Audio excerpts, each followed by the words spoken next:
شیخ Saadi نے اپنی مشہور معروف نثر مجلس پنجگانہ میں یہ روایت بیان کی ہے کہ حضرت سہل رحمہ اللہ تعالیٰ علیہ طبابت کا پیشہ کرتے تھے۔ جب انہوں نے فقر اختیار کیا تو ایک عرصہ تک ریاضت و مجاہدات میں مشغول رہے، یہاں تک کہ ان کو کثرت سے رؤیائے صالحہ ہونے لگے اور ایک دو مرتبہ کسی معاملہ میں کشف بھی ہوا۔ حضرت سہل رحمہ اللہ علیہ تعالیٰ کے دل میں یہ خیال گزرا کہ وہ مرتبہ ولایت پر فائز ہو گئے ہیں۔ ان کے یہ خیال آہستہ آہستہ تکبر کی حد تک پہنچ گیا۔ اللہ تعالیٰ کو اپنے خاص بندوں کا گمراہ ہونا پسند نہیں ہے، چنانچہ حضرت سہل رحمہ اللہ علیہ تعالیٰ کے دل سے یہ ولایت کا گمان دور کرنے کے لیے ان کو الہام کیا گیا کہ تم خرسان جاؤ، وہاں کے ایک رئیس کی بیٹی جنون میں مبتلا ہے، اس کا علاج کرو۔ حضرت سہل یہ الہام ہوتے ہی خرسان کے لیے چل پڑے۔ خرسان پہنچ کر انہوں نے لوگوں سے اس رئیس کا پتہ دریافت کیا تو انہوں نے ایک عالیشان محل کی طرف اشارہ کیا۔ حضرت سہل محل کی طرف گئے تو دیکھا کہ وسیع و عریض محل ہے، جس کے سامنے ایک دلکش باغ ہے اور اس میں کچھ آدمی گشت میں مصروف ہیں۔ حضرت سہل نے ان سے کہا کہ میں طبیب ہوں اور اس رئیس کی دیوانی بیٹی کا علاج کرنا چاہتا ہوں۔ اگر تم اس رئیس سے میرا تعارف کروا دو تو یہ تمہارا احسان ہوگا۔ ان میں سے ایک شخص نے غور سے حضرت سہل کی طرف دیکھا اور کہا، میاں معلوم ہوتا ہے تمہارا دماغ چل گیا ہے، آخر موت کو خود دعوت دینے میں کیا تک ہے؟ ذرا اس محل کی دیوار سے اندر جھانک کر تو دیکھو۔ حضرت سہل نے اس دیوار کی پرلی طرف نظر ڈالی تو 20 کٹے ہوئے سر نظر آئے۔ واپس آ کر ان لوگوں سے پوچھا، یہ کیا معاملہ ہے؟ انہوں نے کہا کہ تجھ سے پہلے کئی طبیب آئے جنہوں نے یہ دعویٰ کیا کہ وہ اس لڑکی کا علاج کریں گے۔ رئیس نے اس شرط پر ان کو اپنی بیٹی کا علاج کرنے کی اجازت دی کہ اگر علاج کامیاب نہ ہوا تو ان کا سر قلم کر دیا جائے گا۔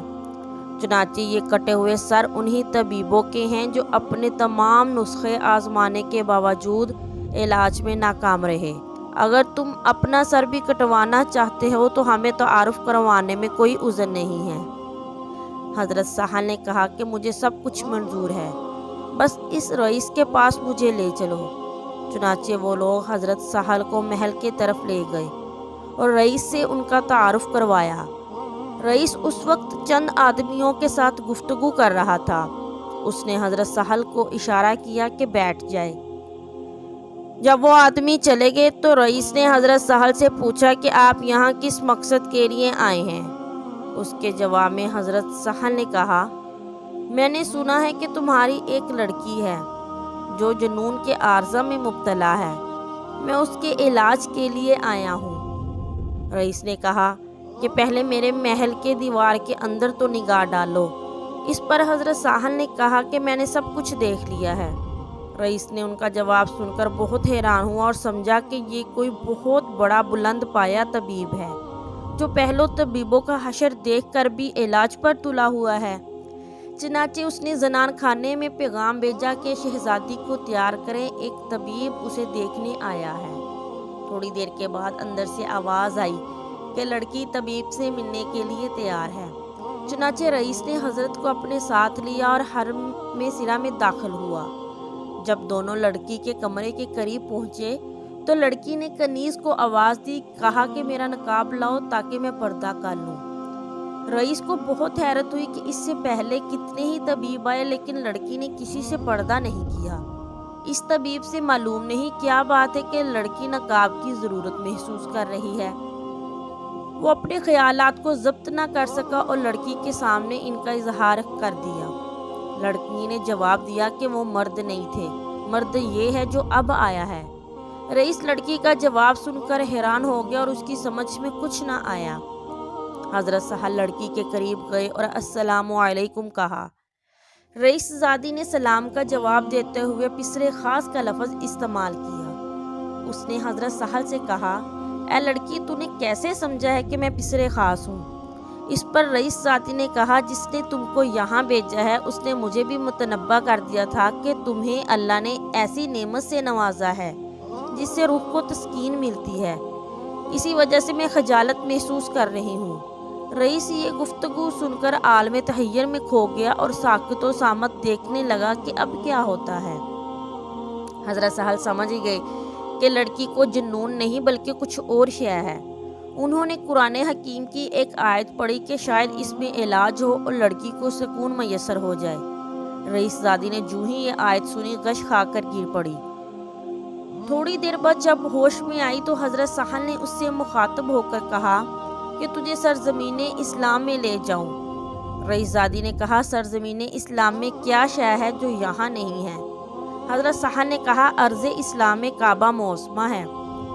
رئیس زادی نے کہا نادان، اگر تو کعبے کو دیکھے تو پہچان لے گا۔ حضرت سہل نے فرمایا ہاں۔ رئیس زادی نے کہا میرے سر کے اوپر نگاہ کرو۔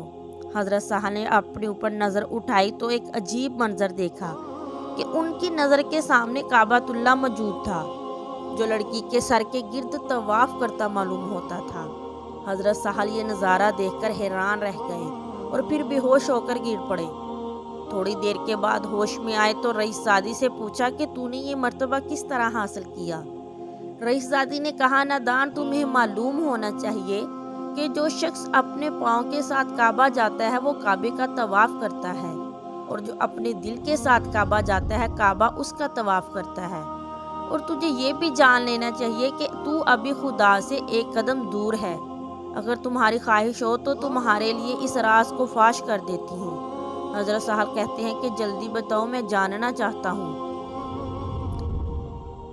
رئیس زادی نے فرمایا من عرف نفسہ فقد عرف ربہ، جس نے اپنے نفس کو جان لیا اس نے رب کو پہچان لیا۔